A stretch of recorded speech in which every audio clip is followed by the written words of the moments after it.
Hello and welcome to my channel, or welcome back to my channel. My name is Jay and this is a web of classic tales. If you're enjoying the videos, please like, subscribe, share, and comment. If you want notifications every single time a new video is uploaded, please click on the little bell icon. Today we will continue reading Frank Baum's The Marvelous Land of Oz.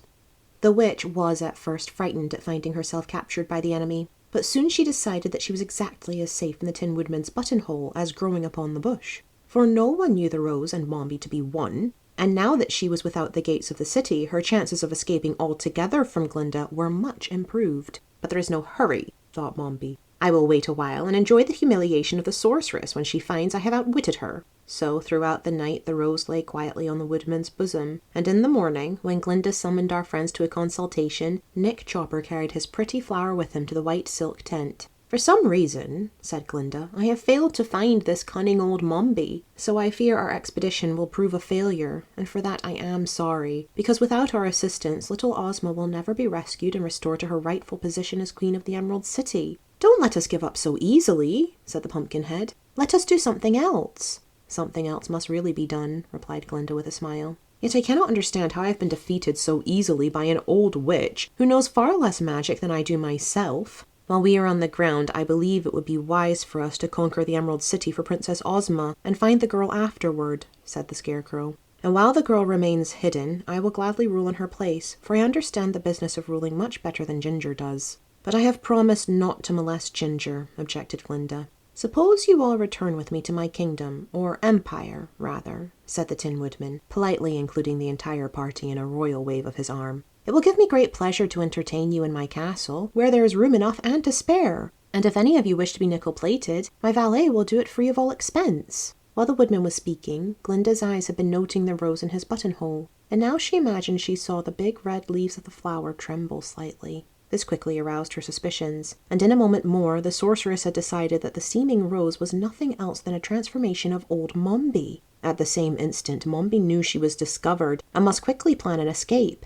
And as transformations were easy to her, she immediately took the form of a shadow and glided along the wall of the tent toward the entrance, thinking thus to disappear. But Glinda had not only equal cunning, but far more experience than the witch. So the sorceress reached the opening of the tent before the shadow, and with a wave of her hand, closed the entrance so securely that Mombi could not find a crack big enough to creep through. The Scarecrow and his friends were greatly surprised at Glinda's actions, for none of them had noted the shadow. But the sorceress said to them, Remain perfectly quiet, all of you, for the old witch is even now with us in this tent, and I hope to capture her. These words so alarmed Mombi that she quickly transformed herself from a shadow to a black ant, in which shape she crawled along the ground, seeking a crack or crevice in which to hide her tiny body. Fortunately, the ground where the tent had been pitched, being just before the city gates, was hard and smooth, and while the ant still crawled about, Glinda discovered it, and ran quickly forward to effect its capture, but, just as her hand was descending, the witch, now fairly frantic with fear, made her last transformation, and in the form of a huge griffin sprang through the wall of the tent, tearing the silk asunder in her rush, and in a moment had darted away with the speed of a whirlwind.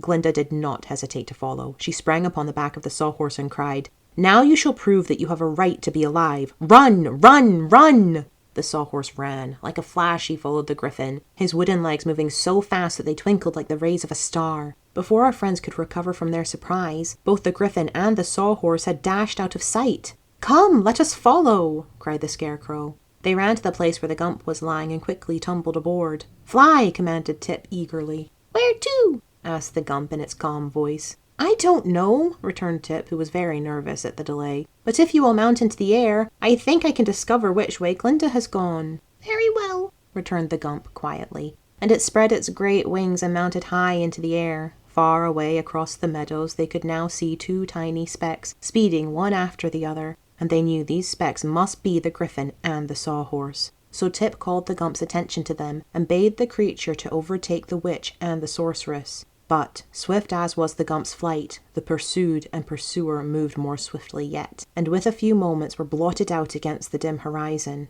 Let us continue to follow them nevertheless, said the Scarecrow, for the land of Oz is of small extent, and sooner or later they must both come to a halt. Old Mombi had thought herself very wise to choose the form of a griffin, for its legs were exceedingly fleet, and its strength more enduring than that of other animals. But she had not reckoned on the untiring energy of the sawhorse, whose wooden limbs could run for days without slacking their speed. Therefore, after an hour's hard running, the griffin's breath began to fail, and it panted and gasped painfully, and moved more slowly than before. Then it reached the edge of the desert and began racing across the deep sands, but its tired feet sank far into the sand, and in a few minutes the griffin fell forward, completely exhausted, and lay still upon the desert waste. Glinda came up a moment later, riding the still vigorous sawhorse, and having unwound a slender golden thread from her girdle, the sorceress threw it over the head of the panting and helpless griffin, and so destroyed the magical power of Mombi's transformation. For the animal, with one fierce shudder, disappeared from view, while in its place was discovered the form of the old witch, glaring savagely at the serene and beautiful face of the sorceress. Thank you for listening. This has been Frank Baum's The Marvelous Land of Oz, Chapter 22. I've been Jay. This has been a Web of Classic Tales. Please like, subscribe, share, and comment. Click the bell icon for notifications. I hope you're having a fantastic day. Have a nice life, and I'll see you next time.